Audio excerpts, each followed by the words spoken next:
2004 నుంచి 2014 వరకు నాటి కాంగ్రెస్ పాలన చూసి జూబ్లీ హిల్స్లో మాకు ఓటేయండి అంటుండు. మరి నువ్వు ఆ రోజు ఏ పార్టీలో ఉన్నావు?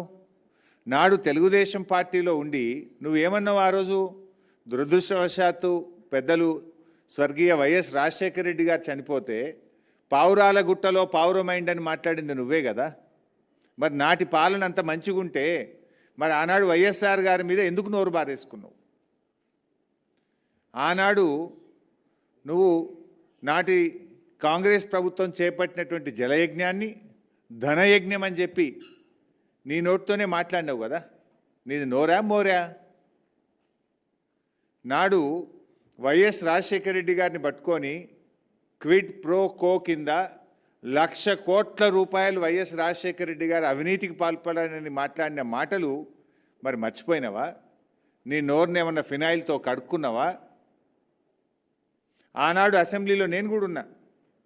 నాటి తెలంగాణ ఏర్పడక ముందు ఉమ్మడి రాష్ట్రంలో ఆనాటి కాంగ్రెస్ పాలనలో ఇదే రేవంత్ రెడ్డి తెలుగుదేశం ఎమ్మెల్యేగా అసెంబ్లీలో లేచి తన తండ్రి గారు చనిపోతే దహన సంస్కారాలు పూర్తయిన తర్వాత స్నానం చేయడానికి కరెంటు లేదు, కరెంటు ఏఈలకు డిఈలకు ఫోన్ చేసి బతిలాడుకుంటే తండ్రి చనిపోయినాక స్నానం చేయడానికి నీళ్లు లేది పాలన ఈ కాంగ్రెస్ పాలన నువ్వే కదా మాట్లాడింది.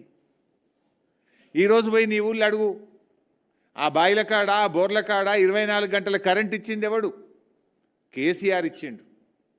నాడు నీ ప్రభుత్వంలో నాడు కాంగ్రెస్ పాలనలో 6 గంటల కరెంటు రాలే.